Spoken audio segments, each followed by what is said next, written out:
Hello aspirants, welcome to another video in our PYQ series. இந்த PYQ series ஓட முதல் 2 வீடியோக்கு நீங்கள் கொடுத்த அஸ்டவுண்டிங்கான ரிசப்ஷனுக்கு முதல்ல மிகப்பெரிய ஒரு நன்றியை தெரிவிச்சுக்கிறோம். அண்ட் அந்த 2 வீடியோ சப்போஸ் நீங்கள் பார்க்கல அப்படின்னா ஆஸ் யூஷுவல் டிஸ்கிரிப்ஷனில் லிங்க் ஷேர் பண்ணுறேன் அண்ட் ஐ கார்ட் போட சொல்கிற மேலே so you can watch the videos.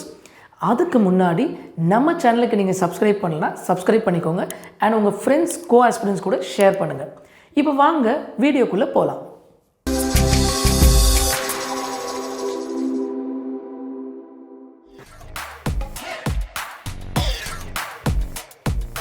Right, இன்றைக்கி நம்மக்கிட்ட இருக்கக்கூடிய ஃபர்ஸ்ட் கொஷின் இஸ் 2021 கேட்கப்பட்ட ஒரு கேள்வியை படிக்கலாம். Consider following statements.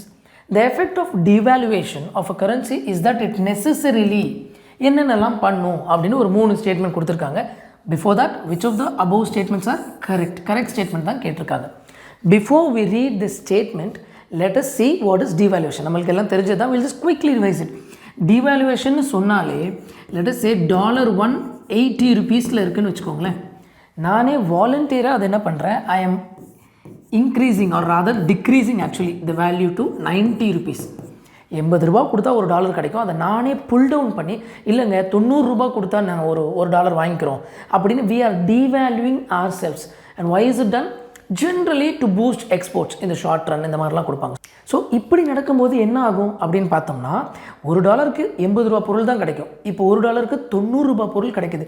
Which means நான் நிறைய பொருள் வாங்க முடியும், அதாவது ஃபாரினர்ஸ் அவங்களாம். அதனால தான் எக்ஸ்போர்ட்ஸ் ஜென்ரலாக பூஸ்ட் ஆகும். ஆனால் import bill long Ranil increase ஆகும், ஷார்ட் ரன்லேயும் சரி அது இம்பாக்ட்ஃபுல்லாக தான் இருக்கும். அதை நம்ம ஞாபகம் வச்சுக்கணும். அண்ட் இன்னொரு விஷயம், the difference between devaluation and depreciation. Depreciation அப்படிங்கிறது மார்க்கெட் ஃபோர்ஸஸ்னால ஆட்டோமேட்டிக்காக நடக்கிறது. $1 வந்து 80லேருந்து 82லேருந்து 85 ஆகி ஐயோ டிக்ரீஸ் ஆகிட்டே இருக்குது, ஃபாலோ ஆகிட்டே இருக்குது வேல்யூ அப்படின்லாம் படிச்சுட்ருக்கோம் இப்போ நியூஸில். So that is depreciation, market ஃபோர்ஸஸ்னால நடக்கக்கூடியது. ஆனால் டிவேல்யூவேஷனுங்கிறது வாலண்டரியாக நம்மளே பண்ணுறது. ஓகே, ஸோ அதை தான் depreciation appreciation, market forces, devaluation revaluation சொல்லுவோம். Now let us read statements.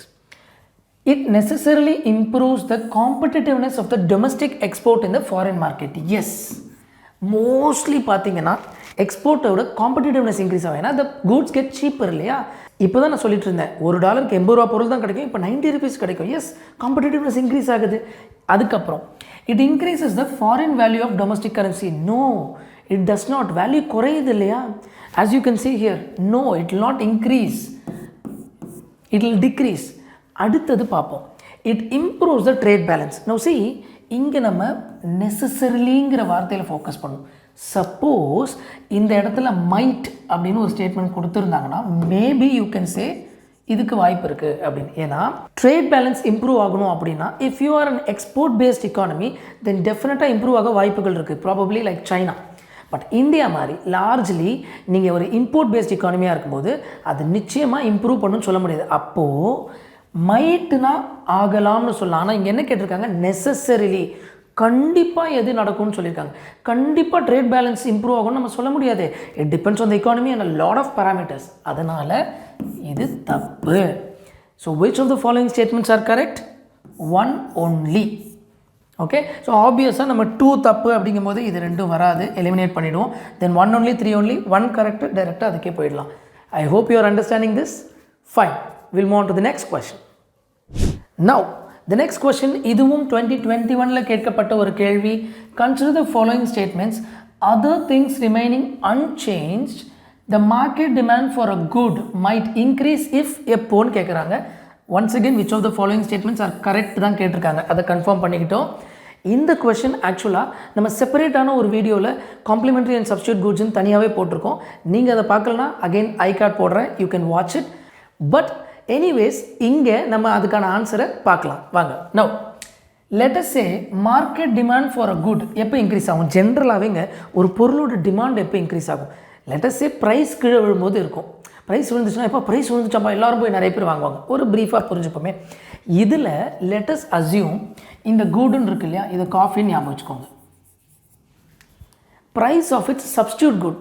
காஃபிக்கு சப்ஸ்டியூட் எது? காஃபி இல்லைனா டீ, ஒரு அசம்ஷன். அப்போ சப்ஸ்டியூட்டட் டீன்னு வச்சுக்கலாம். காம்ப்ளிமெண்ட் குட்னா இதுவும் அதுவும். அதாவது காஃபினா யூஸ்வலாக மில்க் வேணும் நம்மளுக்கு, milk and coffee, milk and tea. அப்போ காம்ப்ளிமெண்ட்டை மில்க்குன்னு வச்சுக்கலாமா? Okay, now we will reread the question.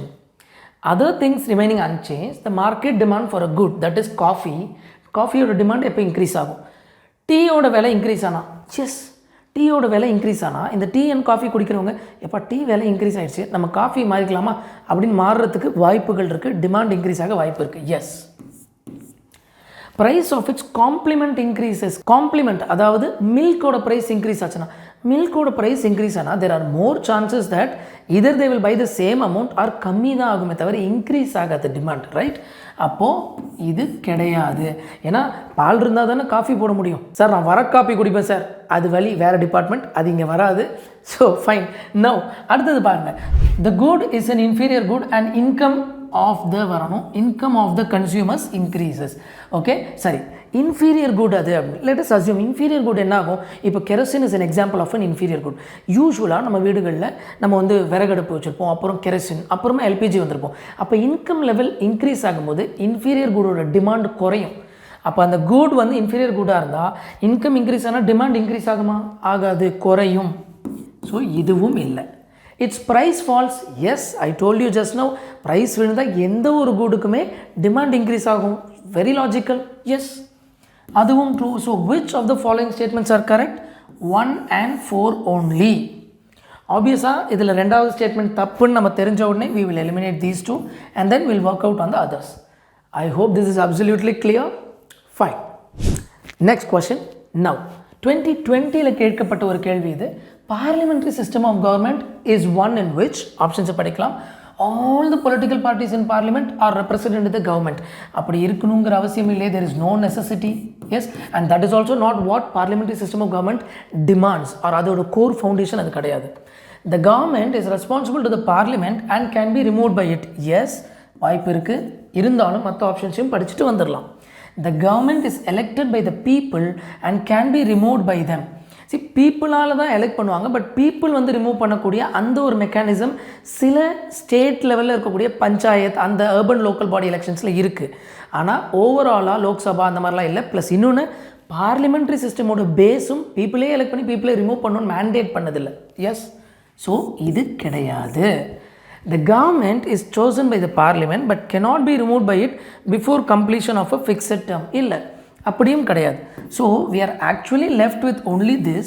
But if you remember first PYQ series வீடியோவில் நான் ரொம்ப கிளியராக உங்களுக்கு சொல்லியிருந்தேன், when we were seeing constitutional government இந்த மாதிரி சில டேர்ம்ஸுக்கு கீவேர்டாக இருக்கும், அதை நீங்கள் ஞாபகம் வச்சுக்கோங்க. இப்போ கான்ஸ்டியூஷனல் கவர்மெண்ட் பார்த்தோமா, அதில் நான் என்ன சொல்லியிருந்தேன், limited government, the powers R limited.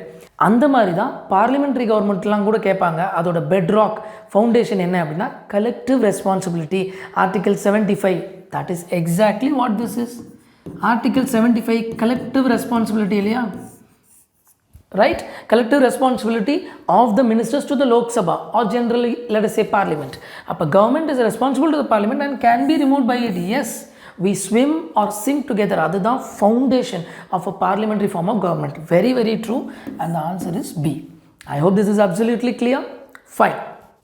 Now next question. இதுவும் 2020ல கேட்கப்பட்ட ஒரு கேள்வி. Consider the following statements. ஒரு 3 ஸ்டேட்மெண்ட் கொடுத்துருக்காங்க. Which of the following statements are correct? அப்பாடா, இது அப்பப்போ செக் பண்ணிக்கணும். நம்ம பஸ்ஸு தாம்பரம் தான் போவோமா அப்படின்னு, தாம்பரம் தான் போகுது அப்படின்னு, right? So which of the following statements are correct? 3 statement ஒன்று ஒன்றா படிக்கலாம். The President of India can summon a session of the Parliament at such a place as he or she thinks fit.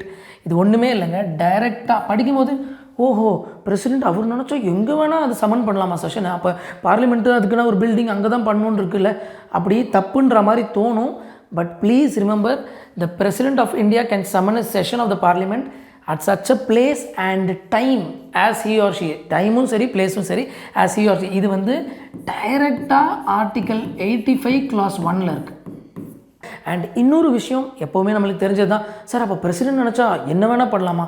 இல்லை, இந்த இடத்துல நம்ம பிரசிடென்ட்னு எங்கெங்கெல்லாம் சொல்கிறோமோ it means பிரசிடென்ட்னா president மட்டுமே கிடையாது. President on the eight and advice of council of ministers headed by the prime minister. அதுதான் இங்கே மீனிங், சட்டிலான மீனிங். ஓகே, ஏன்னா president is the nominal head. Okay fine, அப்போது இது கரெக்டு. அடுத்தது, the constitution of India provides for 3 sessions of the parliament in a year, but it is not mandatory to conduct all the 3 sessions. 3 sessionsக்காக இல்லை, அதே 85 clause 1ல் 6 months 2 செஷனுக்குள்ளே எக்லாப்ஸ் ஆகிடக்கூடாதுன்னு இருக்கும். அதாவது ஒரு வருஷத்துக்கு 2 செஷன் அப்படி தான் மென்ஷன் பண்ணிக்கோ. 3 செஷன்ஸ் எல்லாம் கான்ஸ்டியூஷன் சொல்லப்படவில்லை. Okay, 2 is wrong. அப்போ we are left with only 2 options. Let us see. There is no minimum number of days that the parliament is required to meet in a year. Yes, 2 வாட்டியாவது meet பண்ணணும்னு சொல்லியிருக்க தவிர இவ்வளோ number of டேஸ்னு mandate கான்ஸ்டியூஷனில் இல்லவே இல்லை. So that is also one of the reasons why of late நிறைய ரிப்போர்ட்ஸ் பார்லிமெண்ட்ரி அட்டண்டன்ஸ் குறைஞ்சிக்கிட்டே வருது லாஸ்ட் மெனி இயர்ஸ்லன்னு நிறைய படிச்சிருப்போம் நம்ம. அதுவும் ஒரு காரணம், மேண்டேட் கான்ஸ்டியூஷன்லேயும் நம்மளுக்கு கிடையாது. So this is true. அப்போ 1 and 3 ஆப்ஷன் என்ன? C 1 and 3 only. I hope this is also clear. Fine. The next question that we have is UPSC Prelims 2019 ஓட கேள்வியை படிக்கலாம். Consider the following statements about the Charter Act of 1813. இந்த last வீடியோவில் கூட நம்மளுக்கு சொல்லியிருந்தேன், historical அண்டர்பின்னிங்ஸ் அப்படின்னு சொல்கிறதோ இல்லை இந்த லாஸ் அண்ட் அமெண்ட்மெண்ட்ஸ் இது பாலிட்டிலையும் ஹிஸ்ட்ரிலையும் வரும். ஸோ ரொம்ப இம்பார்ட்டண்ட். அதனால் ரிவைஸ் பண்ணி ஃபிங்கர் டிப்ஸில் வச்சுக்கிறது எப்போவுமே நமக்கு நல்லது. 1813 ஆக்டில் என்ன கொடுத்துருக்காங்கன்னு கேட்குறாங்க. Once again, which of the given statements are correct? Yes, அதை செக் பண்ணியாச்சு. we will go into the question. It ended the trade monopoly of East India Company in India except for trade in tea and trade with China. See, British இந்தியாவுக்குள்ளே வரும்பொழுதே queen Elizabeth 1 கிட்டேருந்து 1600s ஒரு trade சார்ட்டரோடு உள்ளே வராங்க. நாங்கள் மட்டும்தான் இந்தியாவில் trade பண்ணுவோம் அப்படின்னு ஒரு ட்ரேட் சார்ட்டர், ஒரு மொனோபொலியோடு தான் வராங்களே. அந்த மொனோபொலியை இந்த இப்போ கிளியர் பண்ணிடுறேன் அப்படின்னு சொல்லிட்டு ஆல்மோஸ்ட் 1813 ஆக்டில் ஆல்மோஸ்ட் அவங்களோட கமர்ஷியல் ஆக்டிவிட்டீஸ்க்கு ஒரு ஹால்ட் வரும். எக்ஸப்ட் ட்ரேட் அண்ட் டீயில் இருக்க trade and trade with China. Yes, that's a pure fact, directly mention. இது எப்போ இதுவும் வேரி ஆகும்னு பார்த்தீங்கன்னா நம்ம படிச்சிருப்போம் 1833ல் ஃபுல்லாகவே போயிடும். என்டையர் அந்த trade and tea and China அதுவும் சேர்த்து போயிடும். ஆனால் இது 1813 தான் வந்துச்சு. That is correct. This we must be remembering. அடுத்தது, it asserted the sovereignty of the British Crown over the Indian territories held by the company. Yes, sovereign, supreme control. அதாவது இவங்க வச்சது தான் சட்டம், அசைக்க முடியாத ஒரு கண்ட்ரோல், unquestionable. அதுதான் sovereigntyன்னு சொல்லுவோம். Yes, this is a direct statement from your 1813. நீங்கள் லக்ஷ்மிகாந்த் இல்லை எந்த சோர்ஸ் ரெஃபர் பண்ணாலுமே இந்த ஸ்டேட்மெண்ட் அதில் இருக்கும். 1 and 2 இருக்குது. ஸோ ஆப்வியஸாக இது ரெண்டும் வராது. It has to be this or this. 2 option. Now let us see the third option. Now, third statement படிக்கலாம். The revenues of India were now controlled by the British Parliament. இல்லை, இதுக்கு much before நடந்துருச்சு. எப்போ அப்படின்னு பார்த்தீங்கன்னா Pitt's India act of 1784லேயே இது வந்துருச்சு. அப்போ தான் நம்மளுக்கு வந்து இந்த board of control, court of directors, dual governance, அப்போவே ஒரு சுப்ரீம் கண்ட்ரோல் அவங்களுக்கு வந்தாச்சு. ஸோ அங்கேருந்தே ரெவென்யூஸ் கிட்டத்தட்ட பிரிட்டிஷ் பார்லிமெண்ட் தான் கண்ட்ரோல் பண்ணாங்க. அதனால் இந்த 1813 ஆக்டில் அங்கே தான் வந்துச்சு அப்படின்றது கிடையாது. ஸோ இந்த 2 ஸ்டேட்மெண்ட் கரெக்ட், 3ஆவது ஸ்டேட்மெண்ட் தப்பு. So obviously the answer will be A 1 and 2 only. I hope this concept is also clear with you. Okay, next question போலாம். Now, the next question we have is again a 2019 prelims question with reference to land reforms in independent India. Which one of the following statements is correct? Indiaவில் land reforms வந்துச்சு. நம்ம Bhoodan movement Vinoba Bhave சாரோடது. And a lot of மேஜராக பார்த்தீங்கன்னா land reforms வந்து west பெங்காலையும் கேரளாலையும் தவிர நிறைய ஸ்டேட்ஸில் சக்ஸஸ்ஃபுல்லாக இல்லை. இந்த 2 ஸ்டேட்டில் தான் ரொம்ப சக்ஸஸ்ஃபுல்லாக இருந்துச்சு அப்படின்னு படிச்சிருப்போம். பட் அந்த land reforms வச்சு சில ஸ்டேட்மெண்ட்ஸ் கொடுத்துருக்காங்க. we'll see what it is. The sealing laws were aimed at family holdings and not individual holdings. கிடையாது. See, it was not uniform, but still you had both individual and family holdings. சில ஸ்டேட்டில் ரெண்டும் இருந்துச்சு, சில ஸ்டேட்டில் family மட்டும் individual இருந்துச்சு. And in fact நீங்கள் படிச்சிருப்பீங்க, இண்டிவிஜுவல் ஹோல்டிங்ஸில் சீலிங் இல்லவே இல்லைன்னா இல்லை, இண்டிவிஜுவல் இவ்வளோ தான் ஹோல்ட் பண்ணணுன்னு இருந்துச்சு. அந்த மாதிரி சில இடங்களில் பார்த்தீங்கன்னா அப்போ தான் இந்த பினாமி அப்படிங்கிற மாதிரிலாம் அவங்களுக்கு தெரிஞ்ச அவங்களோட ரிலேட்டிவ் பேரெல்லாம் எழுதி வச்சுட்டு, ஆமாம் சார் என் பேரில் கம்மியாக தான் சார் இருக்குது அப்படின்னு காட்டி that kind of led to concentration of wealth. இதெல்லாம் நம்ம படிச்சிருப்போம் இல்லையா. ஸோ இண்டிவிஜுவல் ஹோல்டிங்ஸில் வந்து இல்லவே இல்லை சீலிங், அப்படிலாம் கிடையாது. So that is wrong. Next, the major aim of land reform was providing agricultural land to all the landless. Yes, one of the major aims. எதுக்காக இதை நம்ம பிரித்து கொடுக்கணும்னு ஆசைப்பட்டோம்? கான்சன்ட்ரேஷன் ஆஃப் வெல்த்தை குறைச்சி அந்த லேண்ட்லெஸ் லேபரர்ஸை லேண்ட் ஹோல்டர்ஸை ஆக்குனா அவங்க அதில் ப்ரொடக்டிவிட்டி, ஃபர்டிலிட்டியில் கொஞ்சம் ஃபோக்கஸ் பண்ணுவாங்க, அவங்க லைவ்லிஹுட்டுக்கு நல்லாயிருக்கும். That is idea. Yes, but still we will go through the other options. It resulted in cultivation of cash crops as a predominant form. இல்லை ஃபுட் கிராப்ஸ்லேருந்து அப்படியே என்டையராக இதனால தான் கேஷ் கிராப் இல்லை, அது எய்மும் கிடையாது, அது இதனால் ரிசல்ட்டும் ஆகலை. நோ. அடுத்தது, land reforms permitted no exemption to the ceiling limit. இல்லை, there were exemptions. ஸ்டேட்டுக்கு ஸ்டேட் சில டிஃப்ரென்சஸ் இருக்கும். இந்த லேண்டெல்லாம் வந்து exempted from the ceiling limit இப்படிலாம் நிறைய இருந்துச்சு. ஸோ சீலிங் லிமிட்டே இல்லை அப்படிங்கிறதெல்லாம் கிடையாது. So obviously we are left with one particular best option, which is the major aim of land reform was providing agricultural land to the landless. B the answer. Okay, fine. Now I hope this is also clear. Next question, 2016 prelims கேட்கப்பட்டது. With reference to the religious history of India, consider the following statements. Again, which of the following statements given above are correct in பார்க்குறோம். என்னென்னு படிச்சிடலாம். The concept of Bodhisattva is central to the Hinayana sect of Buddhism. இல்லை. The concept of Bodhisattva is central to Mahayana. நம்ம Buddhism படிக்கும்போது படிச்சிருப்போம். There are two நிறைய டிஃப்ரென்சஸ்லாம் இருந்துச்சு. அதில் ஒன்று மேஜராக பார்த்தீங்கன்னா Buddhism broadly got divided into மகாயானா அண்ட் ஹீனயானா. மகாயானா வாஸ் த கிரேட்டர் வெஹிக்கிள்னு பேர், Hinayana was the lesser vehicle. One of the major points of difference என்ன இதுலன்னு பார்த்தீங்கன்னா, ஹீனயானா வந்து அப்போ புத்தர் என்ன சொன்னாரோ அதே மாதிரி அவர் வந்து ஐடல் ஃபார் வர்ஷிப்பை இதை சப்போர்ட் பண்ணலை. ஹீனயானா வந்து அவர் சிம்பிள்ஸாக தான் வர்ஷிப் பண்ணுவாங்க. புத்தரோட ஃபர்ஸ்ட் செர்மன், புத்தரோட பர்த்து, மகாபரிநிர்வாணா, இந்த மாதிரி சிம்பாலிக்காக தான் ரெப்ரசென்ட் பண்ணுவாங்க. வீலு, லோட்டஸ், இப்படி நிறைய விஷயங்களை. ஆனால் ஐடில் வர்ஷிப், ஐடிலேட்ரியாக அவங்க சப்போர்ட் பண்ணலை. அதுதான் ஹீனயானா. ஓகே, அண்ட் புத்தர் தான் ஒரே ஒரு ஆள். அதுக்கப்புறம் சில விஷயங்களை அவங்க சப்போர்ட் பண்ணலை. பட் மகாயானா was known as the greater vehicle. அது கொஞ்சம் டிஃப்ரெண்ட்டாக இருக்கும். They supported idolatry. மிகப்பெரிய அளவில் பெரிய பெரிய டெம்பிள், கேவ்ஸ் இதெல்லாம் பில்ட் பண்ணது மகாயானா கீழே தான். மகாயானா செக்ட் பிலீவ்ட் இன் தட். அது போக முக்கியமான ஒரு விஷயம் போதிசத்வா அப்படிங்கிற ஒரு கான்செப்ட்டுங்க. அதாவது இந்த போதிசத்வா யார் அப்படின்னு பார்த்தீங்கன்னா, கிட்டத்தட்ட அவங்க நிர்வாணாவை அட்டைன் பண்ணிவிட்டு they are on the verge of breaking out of this birth and death cycle. ஆனால் அப்படி போய்கிட்டு இருக்கவங்கள டக்குன்னு நிறுத்திட்டு, எக்ஸ்கியூஸ் மீ சார், இந்த அட்ரஸ் எங்கே இருக்குன்னு சொல்ல முடியுமா அப்படிங்கிற மாதிரி அவங்கள நிறுத்திட்டு, இல்லை இந்த உலகத்தில் இருக்க மற்றவங்களுக்கும் நான் இதே நிர்வாணாவை அட்டைன் பண்ண ஹெல்ப் பண்ணுவேன்னு கம்பேஷனேட்டாக திரும்ப வந்து ஹெல்ப் பண்ணுவாங்க. அவங்களையும் கிட்டத்தட்ட புத்தர் மாதிரி அவங்க புத்தருக்கு இணையாக பாவிச்சாங்க. அதில் தான் நீங்கள் படிச்சிருப்பீங்க, இந்த மைத்ரேய புத்தா ஒரு கொஷின் வரும், ஃப்யூச்சர் புத்தான்னு அர்த்தம். ஓகே, இப்படி நிறைய டைப்ஸ் இருக்குது. ஆனால் அதை வந்து ஹீனயானா ஒத்துக்கல. புத்தா ஒருத்தர் தான். அந்த போதிசத்வா இந்த கான்செப்டில் அவங்களுக்கு நம்பிக்கை இல்லை. இதுதான் major difference. Now will read through the other statements with this knowledge. Bodhisattva is a compassionate one on his way to enlightenment. Yes, I told you. On his way to enlightenment. Almost enlightenment அவங்க achieve பண்ணியாச்சு. அடுத்தது, Bodhisattva delays achieving his or her own salvation to help all sentient beings on the path to it. எல்லாருக்கும் help பண்ணுறதுக்கு அவங்களோட பயணத்தை கம்பேஷனேட்டாக அவங்களே நிறுத்திக்கிறாங்க. ஐயோ அவங்களாம் பாவமாச்சு, அவங்களையும் கூட்டு போகலாம்ல அப்படின்னு. ஸோ எஸ், அதுவும் ட்ரூ. நான் எக்ஸ்பிளைன் பண்ணேன். So 1 is wrong. Obviously 2 and 3. Answer is 2 and 3 only. I hope this is also absolutely clear, and I hope இந்த வீடியோவில் பார்த்த எல்லா கான்செப்ட்ஸுமே உங்களுக்கு ரொம்ப கிளியராகவும் ரெஃப்ரெஷிங்காக ரிவைஸ் பண்ணுறதுக்கு ஹெல்ப்ஃபுல்லாக இருந்திருக்கும் நம்புகிறோம்.